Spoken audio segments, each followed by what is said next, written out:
You know, I saw an article this morning, bro. You realize this dude Nick Cannon has 3 more kids on the way? 3 different women. Three different. Wow. Look, man. Like, look, kudos if you can afford them and take care of them. But at some point, that's a lot of different connections, bro. Or as some people might refer to it, that's a lot of soul ties. I think that's a bad thing. He needs to stop hosting that wilding out, bro. Yeah, he That's how you get them. So you gets bring in them in. trouble. Like you have to know when the temptation is too strong for you. Like, all right, I need to step away. I need to step away, But why? bro. Look here, man. And it's not fair, bro. Like, how much time can he really give to each individual child and still run the conglomerate that he's running? I mean, look, you know how important fatherhood is, bro. Look at little man. You wake up every morning, and I'm sure you look at little man and you map out his future in your mind. A year down the line, 2 years down the line. You know how special that is. Just being there. Like literally just being there. Like not the stuff you can provide, just literally the time that you can give to your seed, man. And the more children he has, the less time he has to give to his seed. That's the only pushback I have. The only pushback. I'm all for having a big family. You gotta have them all in the house though, or at least close by. I don't know if that, well, that's definitely not the case with Mariah. No. That's definitely not the case with Mariah. She got too much going on. Yeah. Everybody else might be, you know, and I don't know. I don't want to speak on the others because I'm sure they might be entrepreneurs. They might have. Listen, they don't have more money than Mariah. We No. can just keep it straight up. No. And the truth of the matter is,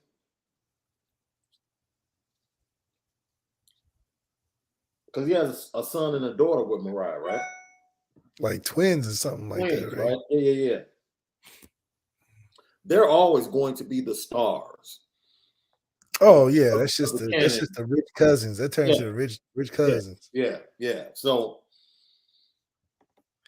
but you talk about being reincarnated and leaving a legacy. I mean, that's pretty cool. That's what you're here for. As a guy, theoretically, that's pretty cool. Yeah. It's pretty cool. It's pretty cool. And I can speak, look, you're at the beginning stages. Monday afternoon, my baby girl officially became a junior, which is crazy to me. A junior in college. She officially became a junior in college. And so I'm at that stage. There's nothing better, bro. Yeah, like you like, man, I got through a lot of stuff. There's nothing better. And, you know, we just got through, you know, we have our minor day coming up in June. You know, we get a minor day. Nothing compares to Mother's Day. We get a little something in June. Yeah, we get a thanks, Dad, maybe. Card, little arts and craft from school. And they only remember because the commercials be on TV or Twitter got an ad or something. And the sales, wait a minute. The Father's Day sales are terrible, bro. Like Mother's Day sale is like buy one, get two free, 50% off, 40%. Stores talk about they not open on Father's Day. You can't. Father's Day is like, man, 15% off with this code. Yeah, it'd be weak stuff. Like buy one, get half off the next one. Yeah. It's just so disrespectful, man. So disrespectful. Lucky Lefty Podcast. I'm your guy, Shaun Davis, at SD2 Mics, the original Lucky Lefty himself. Before we get started, yo, I'm always So happy to see my brother getting his shine on, man. Interview last night with Braylon James, Irish Players Club. Interview up with IndieInsider.com. Great insight on how he got his nickname and some other things. Yo, my brother's doing it, man. He's doing it we big. try to stay relevant on the little airwaves, man. Continuing to grow. So don't just check out Lucky Lefty. Go check out his interview on IndieInsider.com. And then, it was on Spaces. But it was Twitter Space, just like a live thing, which I think is cool because it's easy to get kids on there. Yeah. Instead of getting the time and doing all that. Sometimes. Yeah. Did you we got Dante on there on some on the fly. You know what I mean? Right. And he don't even do interviews. So yeah, Dante, you got to pull up on him. Yeah. There is no set time thing. Either you pull up on him and get him, or you just happen to catch him at the right time. But the thing is, too, it's like he almost running out of time. All these schools are getting committed guys. It's like he only got a couple options anyway. Bro. Bro, look at me. Dante Moore know damn well. Yeah. He don't want to go be 9-3 in the Pac-12. That's just like a purgatory, Now, dude, we all know, and you tweeted this out. I would go take an official visit to Oregon, fam. Oh, yeah. It's a sad man. Yo, that is the home of the swoosh.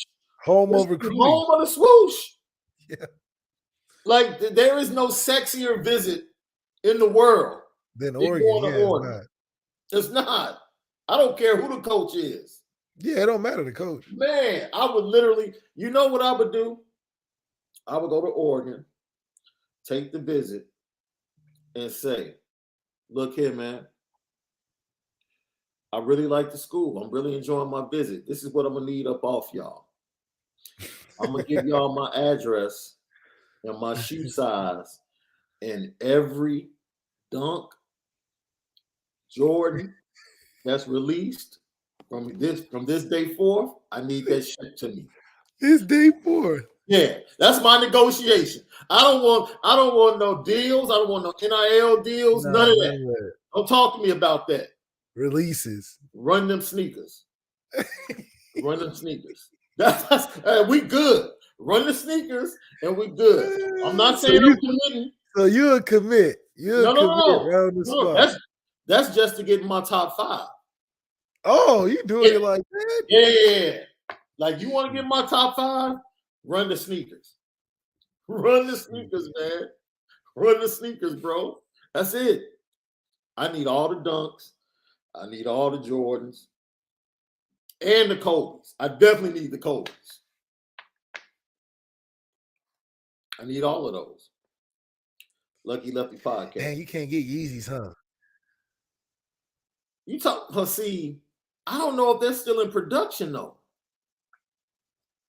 You talking about the first 2 he made in Nike? Not the Nike ones. I was talking about that's Adidas, but it's still. I think that would be a pretty cool NIL deal. If I went to an Adidas school, I would definitely. It's technically a conflict of interest because the school couldn't give you the NIL deal. Like Oregon couldn't be like, yeah, just. It'd have to be like, I don't know. It'd be interesting. Oh, they'll make it happen. Phil Knight is a booster. So anything Nike would be booster affiliated, which is against NIL, isn't it? Hey, man, I'm telling you what it's going to take to get in my top 5. Y'all figure it out. Y'all figure it out. It's not for me to figure out. That's funny. It's not for me to figure out, man. So, that's my pitch to Dante Moore. Negotiate your shoes. You know what I'm saying? While you're in South Bend for the next 3 years, you'll still be getting your packages. You still get your packages sent to the dorm. You'll be fresh. Man, that would be nice. Fresh to death. Walking the campus. It's all good. I fully support that. Fully support that. Nice. Fully support that. You mentioned the Yeezys. I had a conversation, but we had Mother's Day dinner with the family, and my nephew, who was a sneakerhead, and his girlfriend, who's also a sneakerhead. It's really cool to talk to a young lady that's a sneakerhead. They're far and few between. Mm. She was very knowledgeable, and she was spitting game to me about the Yeezys, right? Telling me which ones would fly, which ones to stay away from. Really?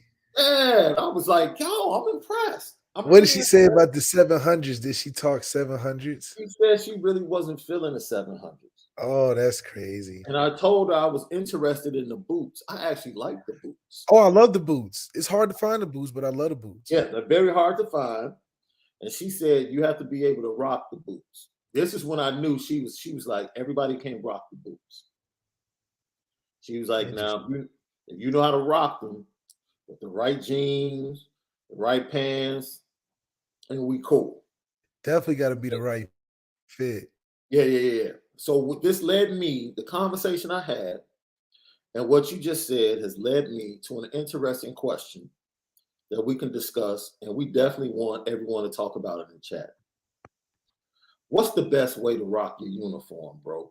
Because I grew up, check it out.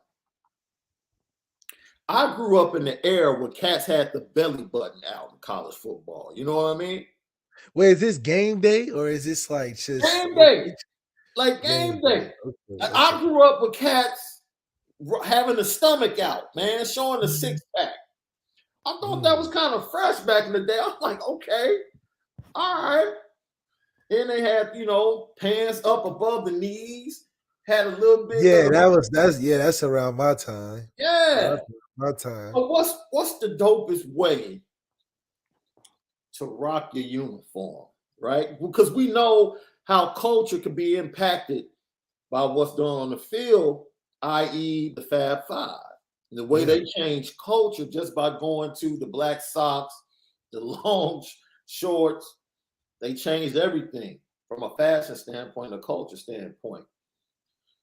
If you were at Notre Dame today, how would Malik Zaire be rocking his uniform? I think my style, what I had, it developed over time. At Florida, I had the long sleeves. That was just, I love the vintage look. I just think it always looks cool in pictures when you're walking down the hallway to see those long sleeves. Because you're like, how did they get away? So, but when I was at Notre Dame, I always got to have a towel in the back. I think it just looks cool when you're running by people with the towels waving behind you. And we had pretty cool towels. It had the ND on there. I mean, it was real slick. So probably that. And then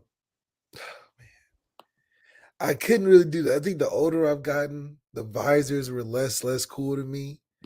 Just because when you run in and you breathing and it's just too much going on. All up a little bit. And you gotta have your head on the swivel out there when you got the visor. Yeah. So I can see why receivers use it more because you on the outside, you ain't really, got to deal with the inside. But then I got to go to the one arm band or one arm sleeve on your opposite throwing arm. That's how you do. You got to do opposite throwing arm, just like how Big Ben wears a glove on his opposite hand, not his throwing hand. Yeah. I always thought that was very interesting.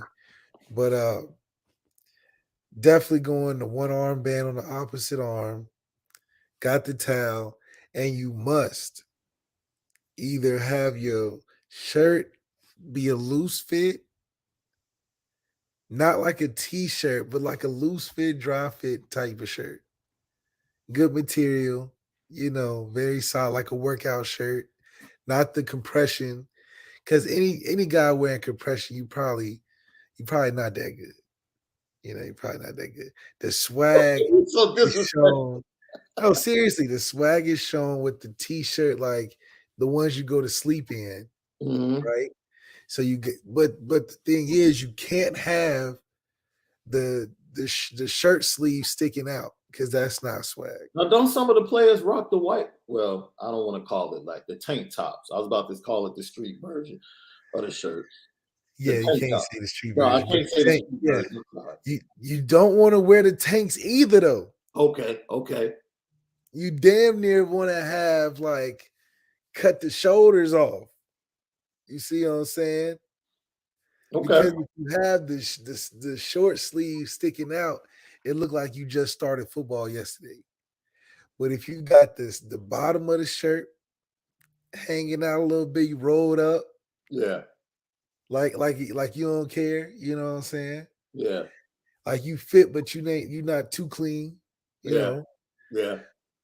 And then if you really got swag, you're gonna have the back plate uncovered. Uncovered back plate, not covered back plate, uncovered back plate. And that's really all you need for the complete QB, you know. Keep it simple. I like the high socks. I don't like showing a lot of legs on the bottom half. So I like to crunch up my socks. So double them up if you got to, you know, make sure it's all colored down there. Swag is because you know who else used to rock the towel? Sweet Charlie Ward. Yep. Charlie Ward used to have a towel in front. Game was a little different than yours. Just a little bit. That's a little bit different. I can see that. I can see that. I can rock with that. If I'm a defensive back, bro, I gotta have both arms fully tatted. And I'm exposing all of my arm, make sure that's visible. I want to have like the old school neck roll thing in the back, like they used to have like in the 80s. Cushion. You got cushion. Yeah, because that made it seem like I was a hitter. Like I'm expecting to hit you. So this is why I have this cushion back there. You know, I like the old school joints. Like I said, Old school joints are way better. You know, watching Chris George run around with his stomach out for 4 quarters, it was like, all right, that's what's up.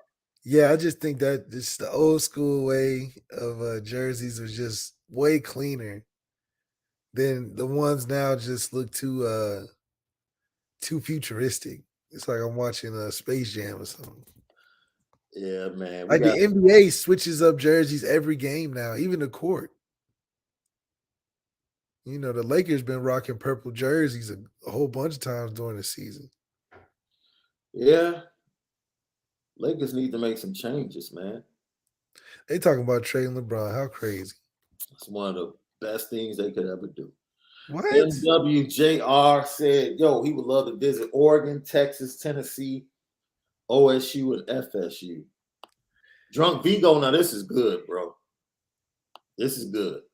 He said he would take an official to the University of Hawaii. That's smooth. That's smart. You know what? I never thought about that, bro.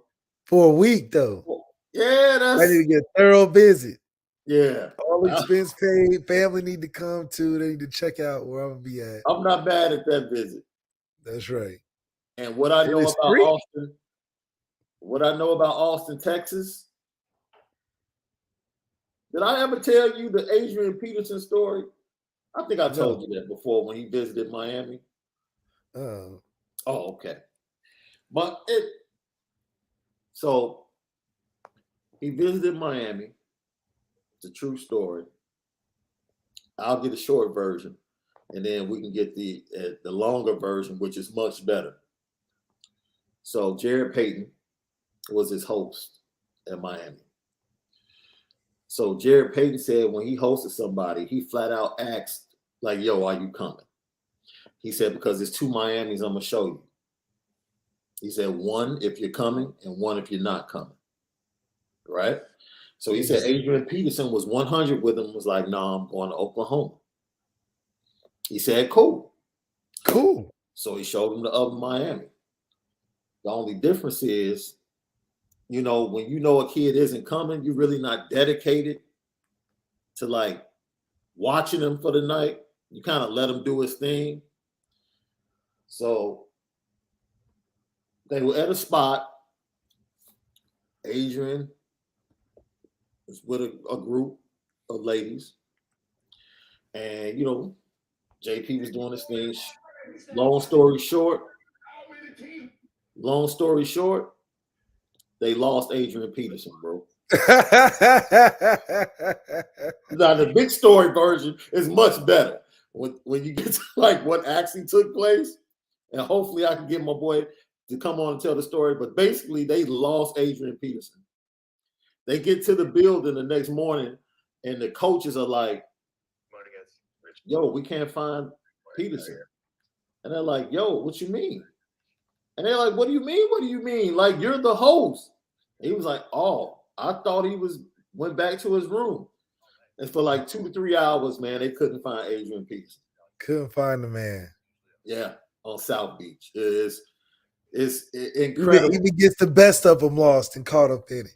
Yo, but needless to say, he had a ball. I'll leave it. Still didn't go. That's crazy. No, he had a ball though, and he still didn't go. I'm all for it, man. That's why I tell people to relax when it comes to these kids taking their visits, man. Like, let these kids take their visits, let them explore, let them have fun. I was talking to a recruit last night, and his decision is coming up on July the 4th. And I said, "How are you feeling right now?" And he was like, "Yo, I'm nervous, man." Nervous. And I was like, "Really?" He was like, "Yeah." He was like, "I'm really nervous." And, we have off-topic conversations like besides recruiting as well. And I said, "Well, man, I said, man, use your faith, and let your faith be one of your guides in this, along with your parents." And, I think that's just very important. The parent involvement nowadays has to be even more involved, because I just think with the NIL and yeah, these decisions are getting harder for these kids because these schools are offering so much. You really need to lean on your parents, even though the parents have been misguided. yeah. I think it's all new to everybody. And, for parents that haven't been through the process at all, working regular jobs, they like, "You offer how much?" Yeah. So it's tough on everybody. Did anyone ever come to campus and tell you guys, like, "Man, I'm not coming here, but let's kick it"? Probably.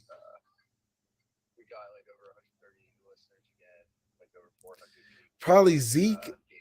Okay. Zeke is probably the only one that really stands out because it was Zeke at the end, like hindsight, like, oh, it was fucking right. I just remember him. We were sitting there, and I was like, "Man, I'm trying to get him." At this time, I was super recruit because I committed like one of the first ones. And I just remember he was like, "Man, I'll come, but they want to make me a DB, and I want to play running back, so I'll probably go to Ohio State." And I just remember me being like, "Shit, I'm from there, and I love Ohio State, so I don't blame you." But not knowing that he went on to be the Zeke at Ohio State during that time, and shit, whole bunch of coulda, shouldas, but I remember him. But he liked the visit, though. He liked what we was building. He had a pretty good relationship with Jalen because Jalen's brother was at Ohio State at the time playing running back. So, all things included, it probably would have been really cool to see him come out. Ooh, boy, can you imagine if you had Zeke in the backfield with you? Notre Dame wouldn't. But they didn't want to play the MF era would be predated. It would have been after us. We would have really had some things going for sure. They wanted him to play DB. But he was a super freak athlete at the time. He put on hella weight when he got to school. Obviously built out to a running back, but yeah, he was pretty slim back then too. But when in recruiting, man, that's what do you want to play, right? Because I understand as a staff, you try to project where this kid is going to be best suited in your program, what position. For me, I'm like, yo, a talent like that, like, kid, where do you want to play? Like, what do you want to do? And if a kid says, I really want to play running back, then okay, look, you can play running back. If that's what you want to do, that's what we're going to recruit you as, a running back. Yeah, I think it's interesting too, just to see like how the team is developing over the years. You look at the 2023 class, and talking to those guys yesterday, I mean, they're way more confident than earlier recruits that I've experienced going through it. I mean, they're sold on the idea of whatever Marcus Freeman is putting in that Kool-Aid up there. They have been dedicated to making it happen, and they're all on the same accord. It's crazy that being recruited from all over the country as opposed to just central to the state that the school's in. Marcus Freeman has been a lot of places, and the impact that he's had on these kids, especially recruits, and the retention of we're still recruiting you after you commit has really made an impact on these kids, and it's cool to see that. But the athletes we're bringing in it's just going to be hard, man. It's hard for anybody to have that much talent and know the right way to operate. What stood out about BJ? Like, he's a tremendous, tremendous athlete.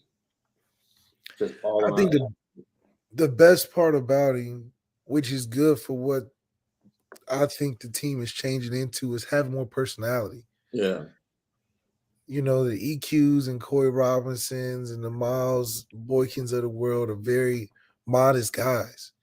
I think you're going to, with a guy like BJ, you get in the kid that you're going to hate him or love him, which fits into the Notre Dame narrative of hating him or loving him, but it gives more of an edge for us going into places where teams got bigger targets that might chirp back at us. We've never been a team for chirping at other teams, but there might be some of that in there this year. And teams are definitely going to have a way about us because the recruiting class that's coming in is not playing no games. They talking about being the best ever, beating everybody. They only want the best team. So, they got a lot of good talk. So it'll be interesting. I like what he's specifically bringing to the class. We talked about the defensive side of football, talking national championships. Braylon is dedicated on the offensive side of bringing that same energy and intensity. And it's cool because they're well-rounded guys. He's very dedicated to bringing a championship and bringing that winning culture back. Yeah. And from the receiver room, we haven't seen that in a while from a boisterous recruit. So I'm excited to see what they got. Chancey Stuckey's got his hands full because if we get the three-headed monster they're talking about in the 2023 class, there's going to be some competition out there, but it's definitely going to be a lot of guys open. Lucky Lefty podcast featuring and brought to you by Onora Whiskey. OnoraWhiskey.com is that premium American whiskey, OnoraWhiskey.com. And if you drink, make sure that you drink responsibly. Great post by Notre Dame. Notre Dame has done an incredible job with this 2023 class, especially from a media standpoint. Like the different posts, posters, videos that they put out. And the one they put out yesterday with Greathouse, Braylon, Gallagher, the Texas kids. It's like, yo, they get that 3 into Notre Dame. I saw someone in the chat saying that, Christian Gray needs to change his decision date from the 4th. Well, there are like 4 other top 100 players that have decided to announce on the 4th after he did it. So they're following him. Obviously, for those young people, it's something special about doing it on a holiday. So I totally disagree. My old age, I might think I would much rather be, watching some basketball and eating barbecue, but nah. For those young guys, they have a plan. Like they see something about the holiday to make it special. And so we sit back and we wait to see if Notre Dame can pick up 2 commits on the 4th of July. I mean, how many scholarships we got? We got about 23 commits right now, ain't it? They're taking, from what I'm hearing, they're going to be taking 25 in this class. So we can only take a couple more. 25. Jaden Lamar, his decision is coming up. You have Greathouse coming up. Braylon James on the 4th, Christian Gray on the 4th. Absher, His decision is coming up. That's 5. It's crazy. Yeah. It's crazy. And I predict if all things go well, in the month of June, you might get 1 or 2 class of 24 commitments.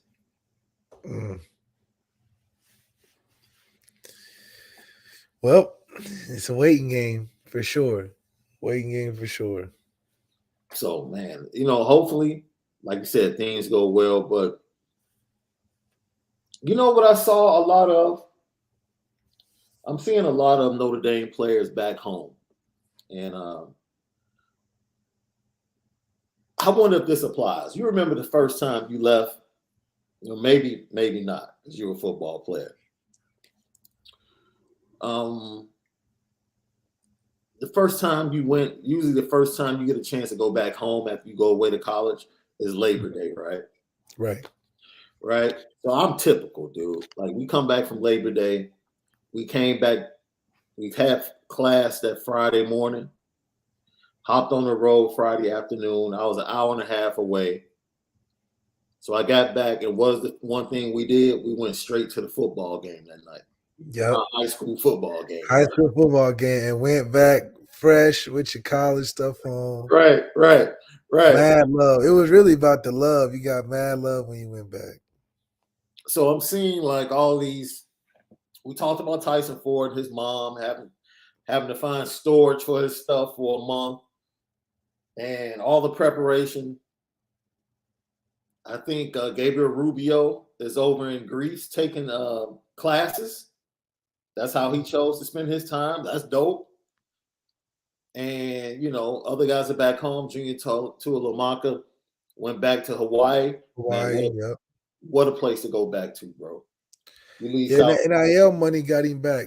Irish Players Club, them NFT money got him a ticket back, man. So glad to see it helping guys out. Absolutely. So they get him back, and he's on the field with his high school squad, getting things done. That's right. When did spring ball become a thing for high school? That's what I'm tripping on, because I'm talking to these recruits, and they're back, like, running through spring practices. I think they say they have a couple of weeks of spring practices and training, and then they're off until they come back, like, at the end of June. And I'm like, yo, when the high school teams, like, dude, I never knew my high school football team to do anything for spring. Nothing. It was just come back for 2 days in the summer. Yeah, and that's what always catches me off guard, because, when my season ended, I'm all sad and stuff. The seniors all sad and stuff, but usually when I was going through it, when our season ended, we had to wait till it got hot again. So, Right. You do basketball, you see your guys later at school and it's over. In my high school, we went to lifting next week. Yeah. So I'm like, so this is all year round now. They're like, yeah, we got spring ball and 7-on-7 joint practices with other schools.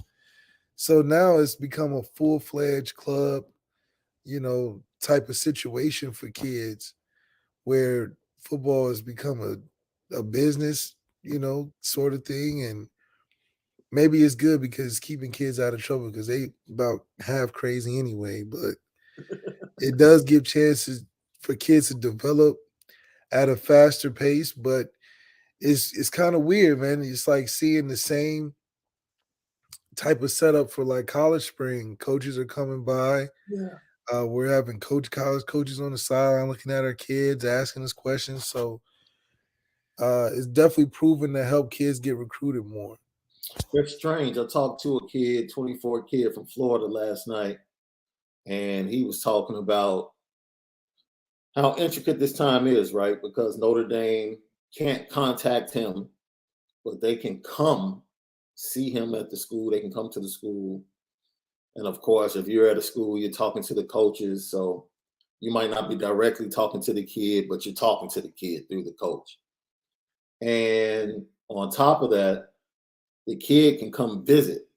So now the kid has to set up official visits, and then you have these big Depending upon the program, you have some programs around the country that actually book visits for a select players on their teams.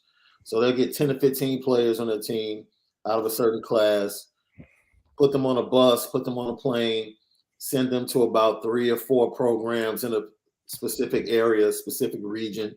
Say if they want to hit Ohio State, Notre Dame, and Michigan in a span of 2 to 3 days.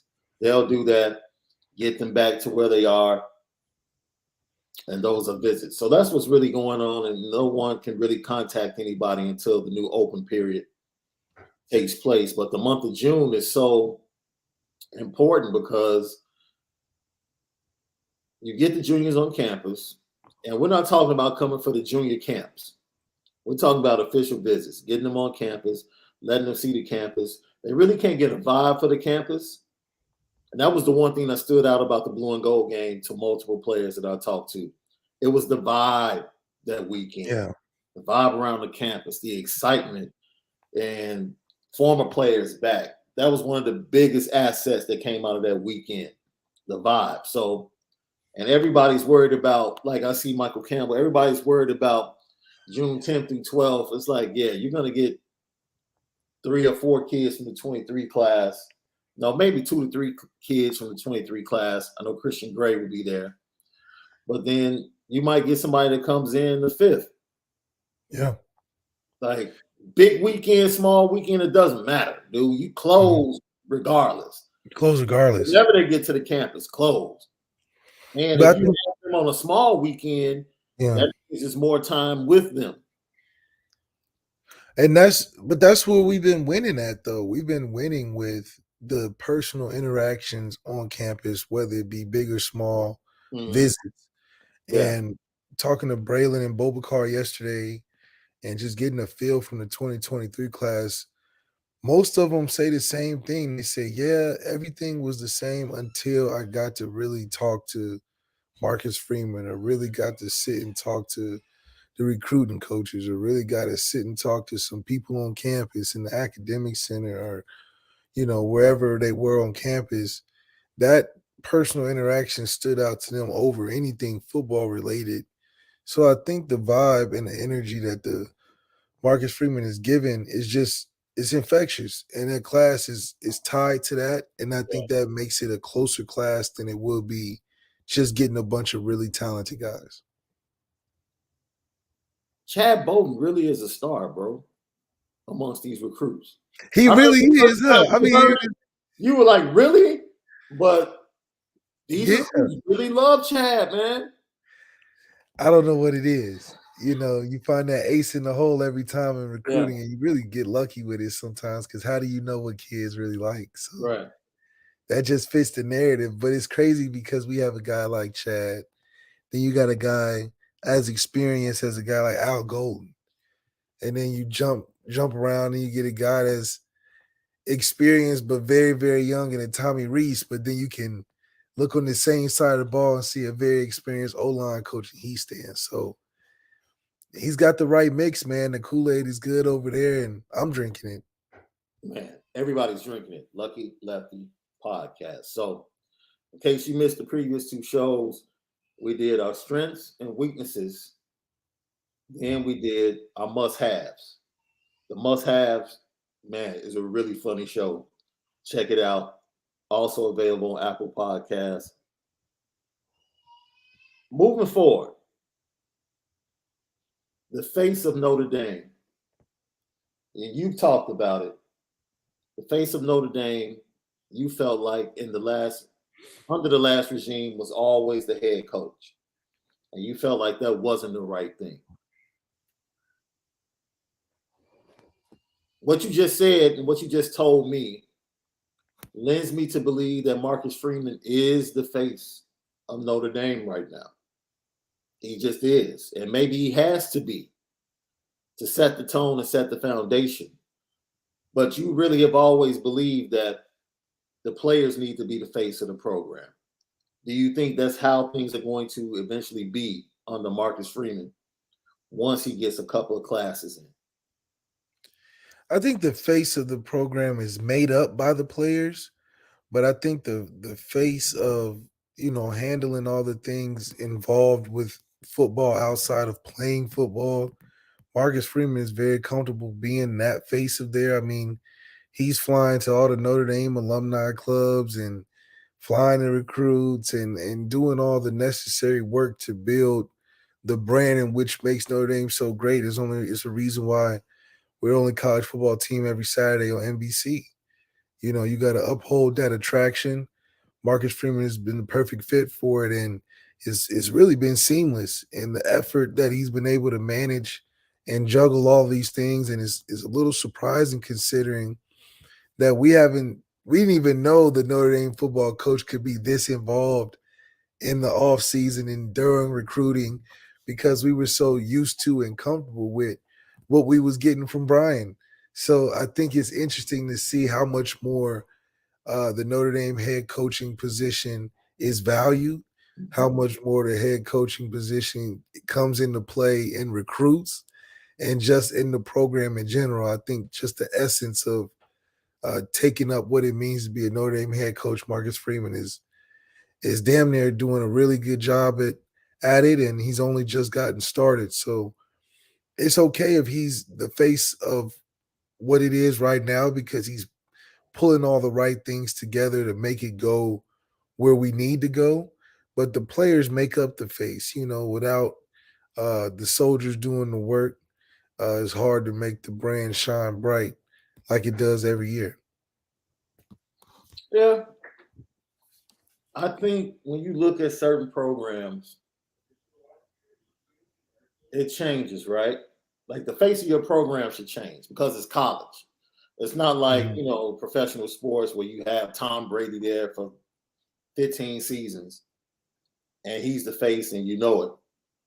Every 3 to 4 years, the locker room changes. There's a different face. And I think we've seen that with successful programs that have had consistency. I think Carson Palmer was the face of USC. Then it became Matt Leinart and Reggie Bush.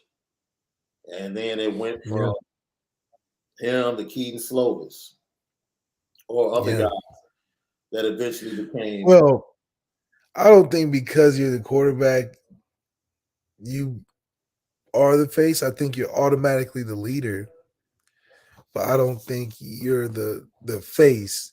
So I think after the Matt Leinart, Matt Castle, Carson Palmer, John David Booty sensation, the face really just became back to the brand because, when you have those it players, Mhm. they kind of take on a life of their own. Like Baker Mayfield at Oklahoma was the face of the program just because of who he was Yeah. and what he meant to the team. I mean, I just remember the first time seeing Baker was doing the little dance on college game day in the little circle.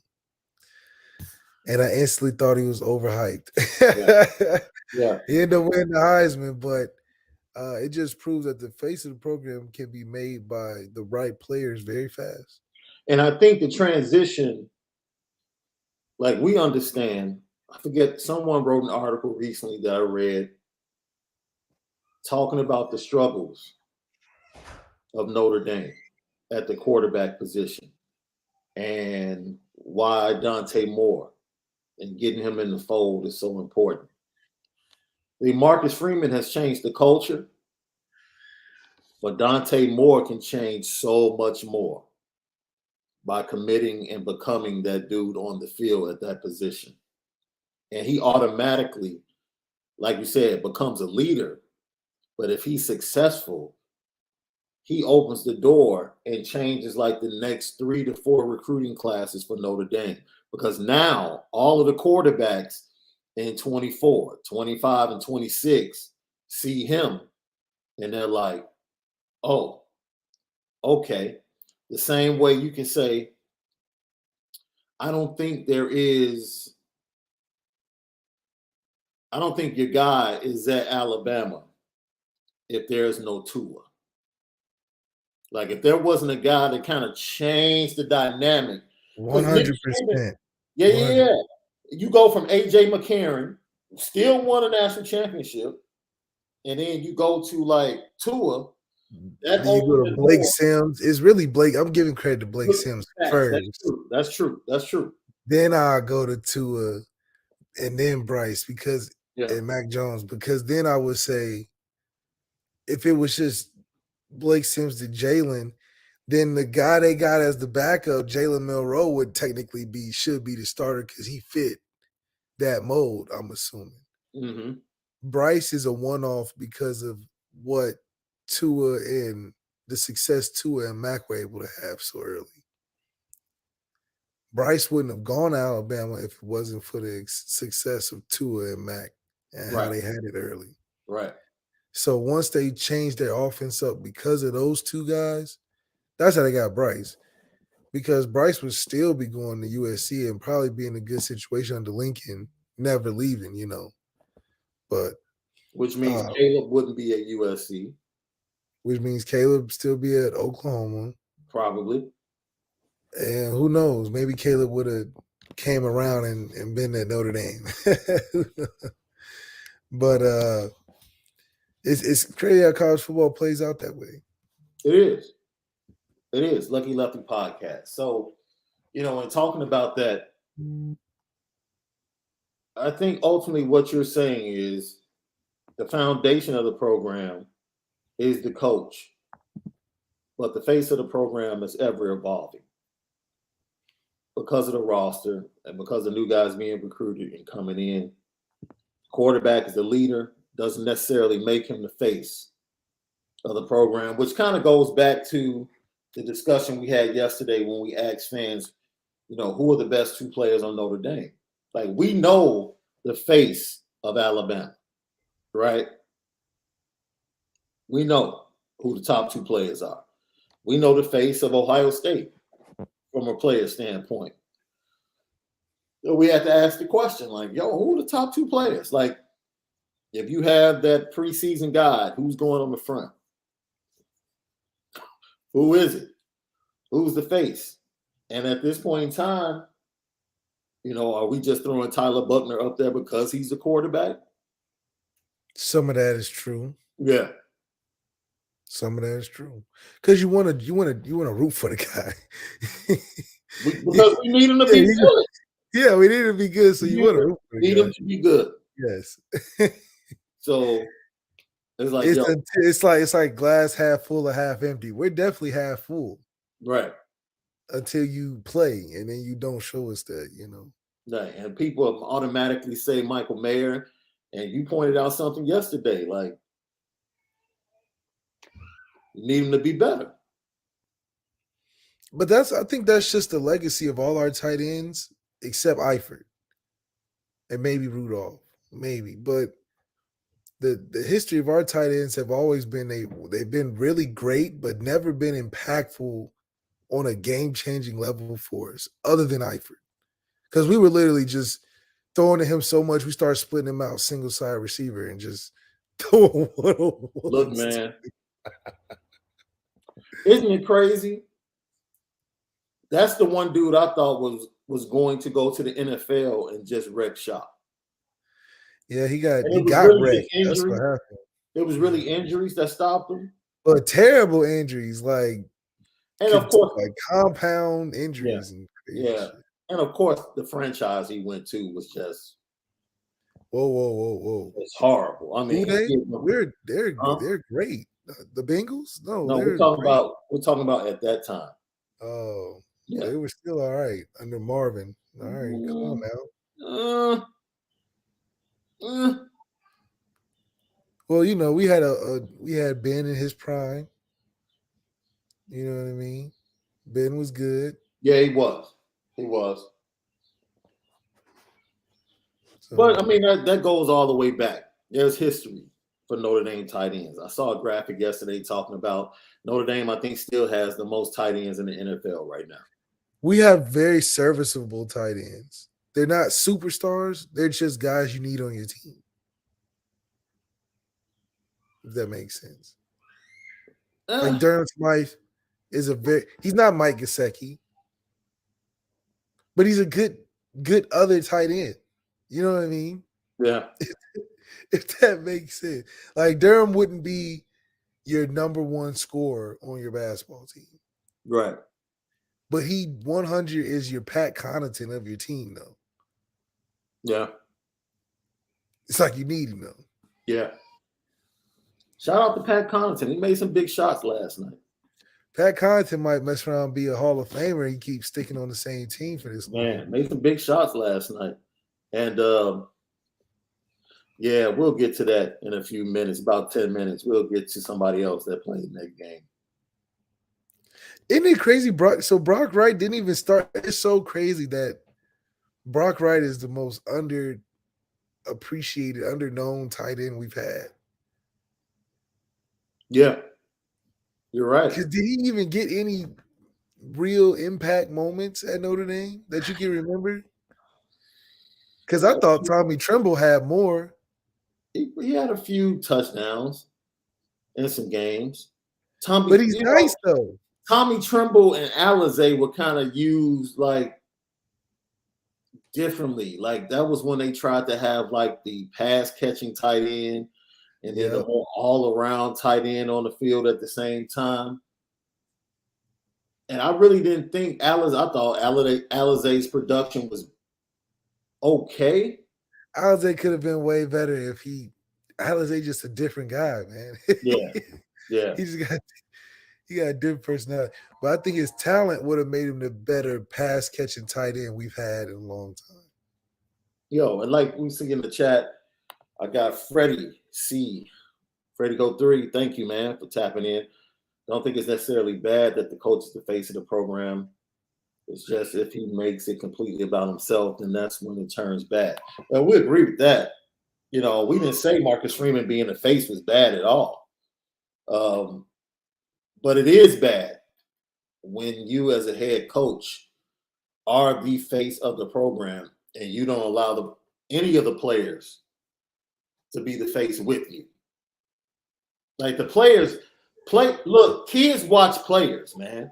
They talk to coaches, but they watch players. I think Bryce wouldn't be at Alabama if it wasn't for Blake Sims, Tua, and the guys that came before him that he got to watch in that offense. And there are quarterbacks in 24, 25, 26 that will hopefully get to watch Dante Moore in this offense that will say, I want to go to Notre Dame. That's right. I think Dante want to see a little bit more from us. And see, wait a minute. When I said that, everybody thought I was crazy.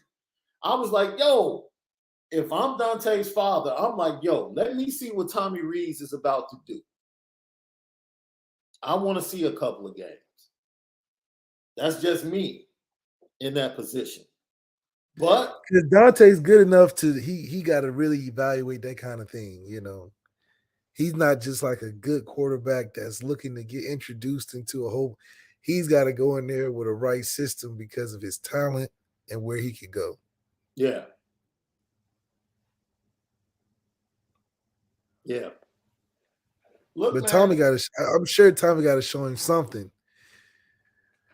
Because what do you think? If you had to be the quarterback recruit right now, honestly, you 5-star, go anywhere you want, whatever. Would you really have to see what Tommy got before you just buy all in? You know, all things included. Look, let's be honest. Let's be honest. And Tommy might have been wise or wiser than us, right? I'd show Dante Moore the Fiesta Bowl. Like, here you go. We threw the ball 50 times to Jack Cone. Straight up. Look, Jack Cone, we threw the ball 50 times. That's you. That's your offense right there, Doug. You see that post route? You see that post route to Zoe that he missed in the fourth? You're not going to miss that. You're not going to miss that. And that's the guy this year. There you go. That's the sales. That's the sales job right there. So maybe while we were sitting up there asking Tommy to run the ball, maybe Tommy knew, like, look here, man, I want to win this game, but I got this kid out of Detroit. Together. Yeah, I got this kid out of Detroit watching this game. He's kind of important. And I want him to see that he's not going to come here and hand the ball off 30 times. He's going to be he might see it in the beginning this year, though. Right. Especially that first game. But that's an important game to see, too, now. I mean, let's be real. You know, Tommy might have saw something and said, look, man, we're going to show this kid Dante. We're about to throw this rock around the field. It's a new day. We committed to it. We committed to it. You know, now, Marcus Freeman might be putting up a smoke screen, sitting here saying, like, dude, we're going to run the rock. That's what we're going to do. We're going to be physical. We're going to run the rock. They might come out. I don't think he was lying at that, because watching the spring game, you're like, yeah, we're going to have to do that. That's not fair. That's not fair. That's not fair. But our running backs, credit to our running backs, though, looking really good. Now, dude, people's champ, we like you.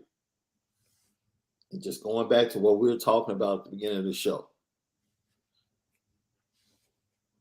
The half jersey isn't a good look for you, bro. See, it's not. It's a good look. It's a good look for some people. For some people. But I get it, though. You know, he got the senior thing going on. He like, man, I'm hanging out. It's the cookout, the barbecue, family time. All my friends and family are here. But in game time, I need to see the towel in the front. Yeah. Wristbands on 2 wrists. Yeah. You know. The crazy thing about this recruiting class, it literally might be the inverse of how recruiting classes work, because the recruiting class might actually end up recruiting the quarterback at the end of the day. Yeah. You know what I'm saying? It's usually the right one. Yeah. Right. It's usually get the quarterback and then the talent comes because of the quarterback. Notre Dame, they're like, okay, we still about to go pull in these wide receivers. We got you. We're still going to pull in the running backs. Yeah, we pulling in wide receivers with no top quarterback in college football. No quarterback in the class. None. Tennessee, on the other hand, is giving $2 million away and still has one wide receiver committed. Damn. You know what I'm saying? Damn. That's pretty crazy. It goes to show you, man. There's a lot of ways to skin a cat. Tennessee would be a nice school to go to, though. I ain't gonna lie. Would they get a visit from you? Oh yeah, I would love to go to Tennessee. Yeah. That's just a nice campus, you know. I like orange. Facility's nice, you know. You like that sherbet, man? You will rock that sherbet every week. I like the sherbet. That's a nice orange, man.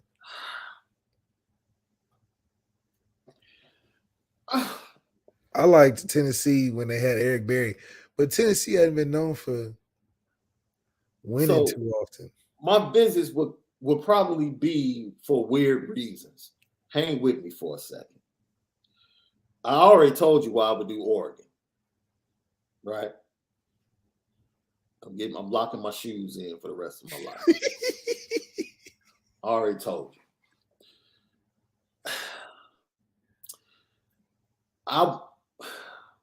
I would want to do Miami if it was the 90s Miami. Oh, yeah, it's not the same now. No. If we they will act like they Sadiddy Academy or something. Yeah, if we still running out with the smoke in the Orange Bowl, I'm probably visiting Miami just because it's Miami. I can get it. That's a spring break visit right there. Yeah. You probably wouldn't even talk football on that visit. No. You probably land at the airport. Don't even go to the school. go straight to where the recruits stay. Let's see. Oh man.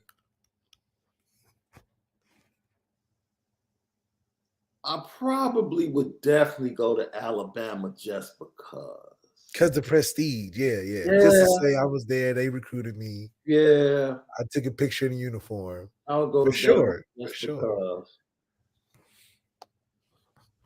I wouldn't do USC. And I think because I have insider information now, walking around the campus, and I'm just like, it's not that impressive. No, it's impressive. It's impressive because they're still building a lot. But it's just kind of like, you know what I'm saying? It's like just putting a campus like in the middle of a downtown area. Most college campuses have a small town feel. Yeah. You know what I mean? Yeah. It's LA.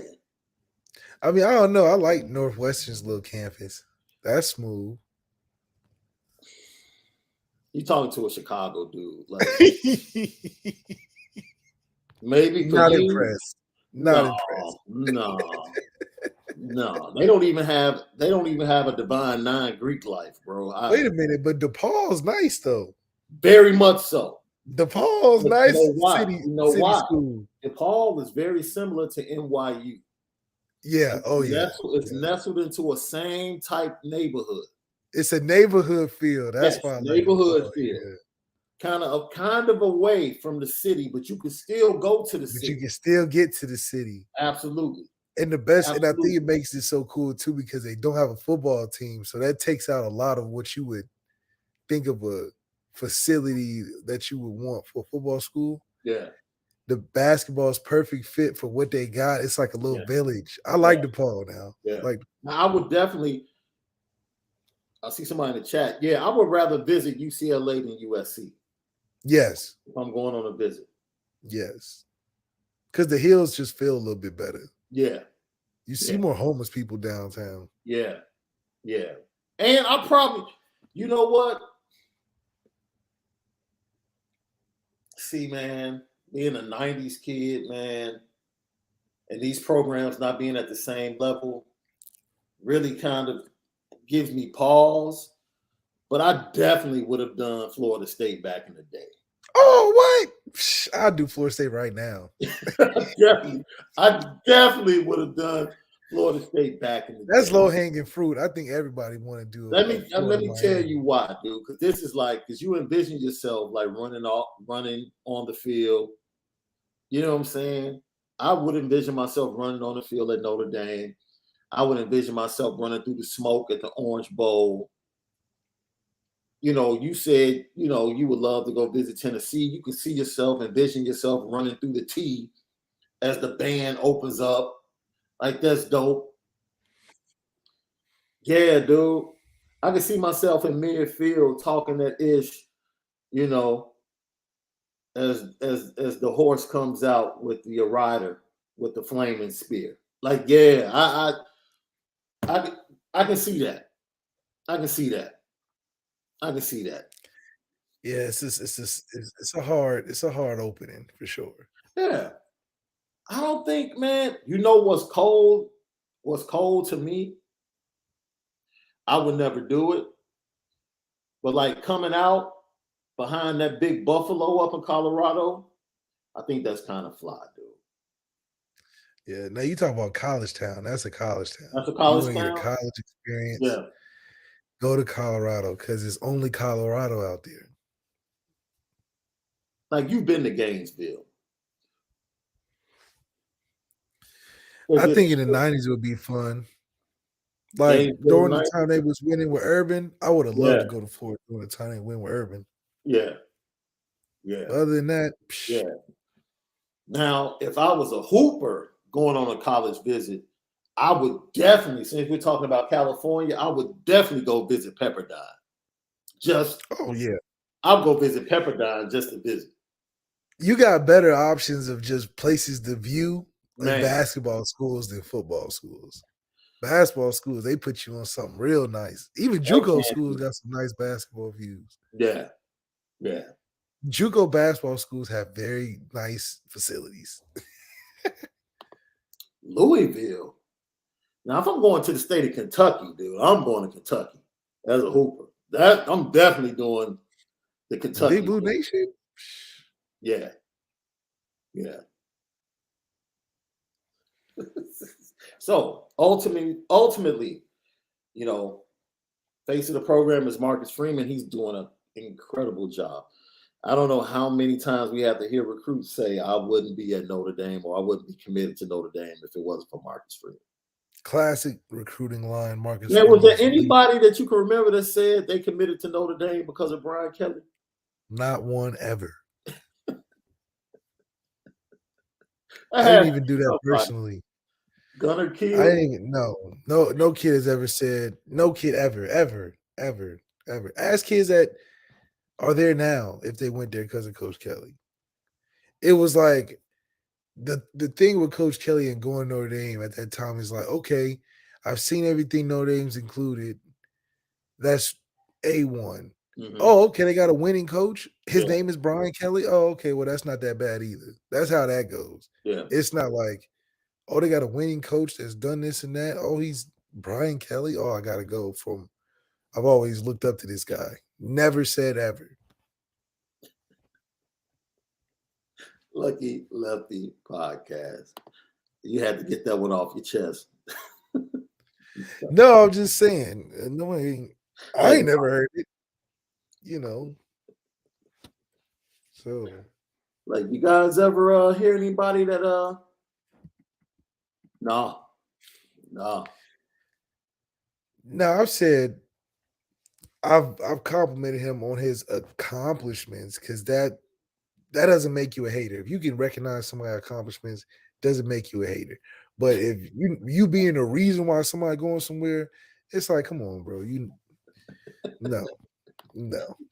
Our boy Will Chesney said not only people didn't come because of Kelly, this was avoiding us because of Kelly. And you know what's so crazy? I'll never forget. I gotta tell a quick story, recruiting story. Okay. I was first getting recruited by Notre Dame.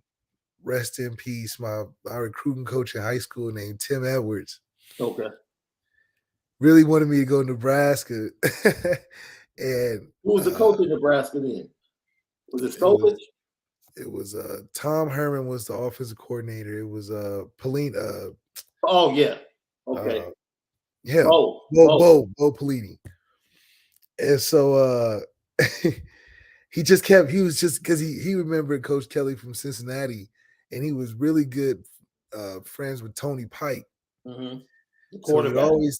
The quarterback. So he'd always tell me, go talk to Tony. Tony hates Brian Kelly. He hates him. He don't go to Notre Dame. Da, da, da. So I'll never forget, he took me to a basketball game where Tony Pike was. And so this is what I committed. And I'm talking to Tony Pike. I'm like, yo, I'm going to Notre Dame too. You got Coach Kelly. What you think? He just starts laughing. He's, Coach Kelly. Yeah, I don't know about that guy. I don't really like him. And this is Tony Pike now. Tony Pike played 4 years. He literally had the same career trajectory as Desmond Ritter at Cincinnati. Yeah. 4-year guy. Didn't get noticed until his last year, but by the time you look up, he won all type of games, and he hated Coach Kelly. He just thought Coach Kelly did him so wrong, and he just, especially how he did him when they played Florida that year, it was just a bad taste in his mouth. 4 years later, he does the same thing, so it's just like comes full circle, but funny recruiting story on Kelly. That's why I say nobody's ever told me that they just love going somewhere because of him. Right, because Pike was the guy, the leader, and then they had the young kid that came in, and he's bringing them in for a series or two, and Pike doing the Evan Tommy situation. Yeah. He did that at Cincinnati with Pike and the other kid. Yeah. Oh man. Yeah, you know what time it is.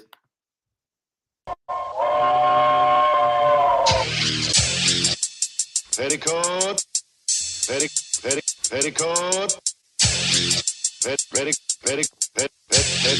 Petticoat Junction. It's time to get petty. We did a good job executing. Are you upset with something? And fire up the Petticoat Junction train. I just don't like you. You don't? No. What is today's petty historic? Petty Junction.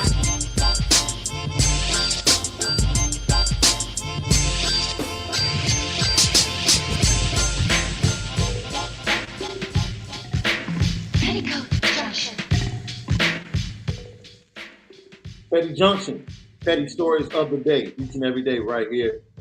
Featuring Onora Whiskey at NoraWhiskey.com. Premium American Whiskey at NoraWhiskey.com. Shout out. Yes. Thank you, nothing personal. Zach Caleris was the kid's name. Zach Caleris, yeah. He went to Steubenville High School. My high school played his high school in the state championship. Okay. Zach Caleris, man, good dude. So, pettiest stories of the day. Boston Celtics. I'm going to have to put you on the petty train for multiple reasons today. Marcus Smart, you go on the petty train. Look, man, All was that flopping. dude. You literally single-handedly cost that team. Single-handedly, Bro. cost the game. Yeah. But it's interesting why they had a ball that much. That didn't make no sense. This is the crazy possession. It's like it's a minute left. You're coming down. It's literally 14 seconds on the shot clock, and you're trying to drive to the hole. Like, slow down. Why are you in a rush? That's the best thing you can say. You got a 3-point lead. You got a 3-point lead with the money. Where are you going? Where are you going? Trying to be the hero, dude. Like, relax, slow down. Then getting the shot blocked. Then it looks so bad. It's like, why Jason Tatum's wide open on the right-hand side. Jaylen Brown is streaking down the left-hand side. You know, and it's like an RPO. You decided to pull the ball and run. Yeah, you made all the worst decisions, and you had every decision. The worst. And the irony of that is you spent the whole season trying to make sure that you talk about how Jaylen Brown and Jason Tatum need to lock in. And here you are in the most important time of the season. Can't lock in. Right. Exactly. Come on. He lost in that game for sure. Also, man, look, let me tell you something. I saw this. It was hilarious. Taco Fall, who is 7 feet 5 inches, man, sitting in the front row in front of this lady that is literally like 5'2". And she's pissed. And the best the Celtics could do was to bring her an incline seat to raise her up a little bit. That's the best y'all could do. Not move the seat next to Taco. That's the best. I feel like if you're that big, man, you need to sit in the suite. Or sit. It doesn't matter. There is no seat in the house where you're not going to be blocking somebody's view. No. You have to be. You have to be. That's why when I go to sporting events, I like going to events where pretty much I have to stand the entire game. Really? Like, I love that vibe. Like, yeah, I got to stand the entire game. It's that lit in here, dude. That's interesting. It's that lit in here. Like, nah, that is a good feel, though. The last 5 minutes of a game, everybody's standing. Everybody's standing. It used to be like that for the Bulls back in the day, especially before the United Center when they were at the Chicago Stadium. It was like from the opening tip. Standing. Cats was on their feet. Oh, that's hard. Cats was on their feet from the opening tip. And like they just never, Chicago Stadium was so loud, man. Just old stadium. Yeah, stuff don't get loud like that no more. Yeah. They gotta play music in the stadium these days. Yeah. They don't get loud like it used to. Yeah. And I don't know what the hell that was, but I have to put the Golden State Warriors on the petty train. I don't know what the hell that was last night. They had to go to Beale Street the night before. Had to. I don't understand how you can have that much off of a game on a team you're supposed to beat. You know, you're supposed to beat them. Not 50. 54 points. You were literally down 54 points to this team at one point in time. 54, bro. And this is the crazy thing.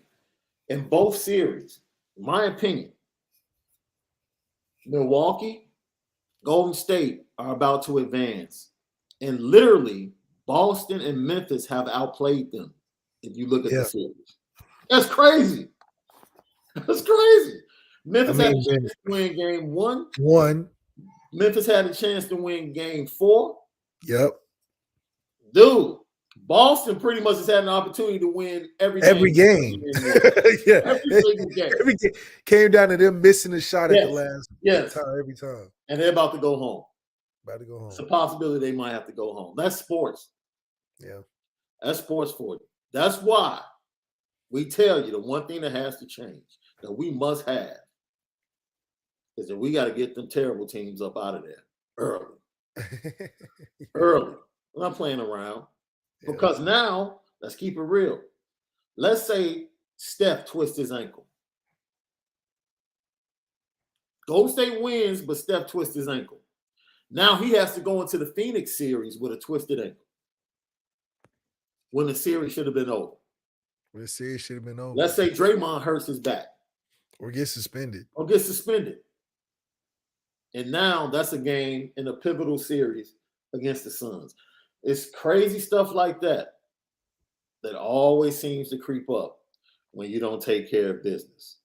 That's right. So, Notre Dame, when you have teams like Marshall, UNLV, and Cal, take care of business. Take care of business. We don't need to be playing these teams in the fourth quarter and all of a sudden Tyler pulls a hamstring or somebody else important comes up with an injury. Take care of business. Give that to us as a fan base. I think we deserve that, right? I think I deserve that as a fan. I don't want to be sweating games on Peacock in the fourth quarter, bro. I just don't. Yeah. I think it's a premium that we go out and clear the teams that we're supposed to this year. Yeah. That's success in the season. Yeah, absolutely. Have you ever been to a playoff game, hockey, NHL? No. I'm going to say this. They too cold for me. Best atmospheres. College football game on a Saturday and NHL playoff game. Bro. Now you understand the Bulls and the Blackhawks play in the same building. Yeah. Right? When I was at WGN before I got to ESPN, I covered the Bulls. Right? And then I would produce the pregame show for the Blackhawks. This is when they were winning Stanley Cups. Right? So I would be the Bulls game the night before and then come back for the playoff game with the Blackhawks the next night. Same stadium. Totally different vibes, bro. Totally different vibes. Right? The Bulls vibe, because of 6 championships, legacy, Michael Jordan, is very bourgeois. You wouldn't think that, but it's very bourgeois, right? Yeah. Everybody's walking around. It's a fashion show. Cats want to sit on the floor. Like, that's the level it's at. You come back for that Blackhawks game, it's kegs in the middle of the hallway. It's like frat house. Dude, it's bananas, dude. Like 20,000. Out of the 20,000, 18,000 have on Blackhawk sweaters. Like, it's bananas. And it's just rap, dude. The fan base is crazy. I would definitely say anybody experience an NHL playoff game if you can. It's a heck of a sporting event. Heck of a sporting event. I would put it right behind a Saturday on a college football campus in the game. Lucky Lefty Podcast, as always. Check us out. Hit the smash button. Hit the smash button. Smash the like button. Smash the like button. Smash the like button. Follow us on Instagram and Twitter at Lucky Lefty Pod. And let me see. A couple of tidbits before we go. Rodney Gallagher, July 4th, his commitment. Christian Gray is coming up. You got Jalen Lamar coming up. Absher. More than likely, Notre Dame will be happy. That's right. With both of those decisions when they're made. Rico Flores is dropping his top 4 later today. That's right.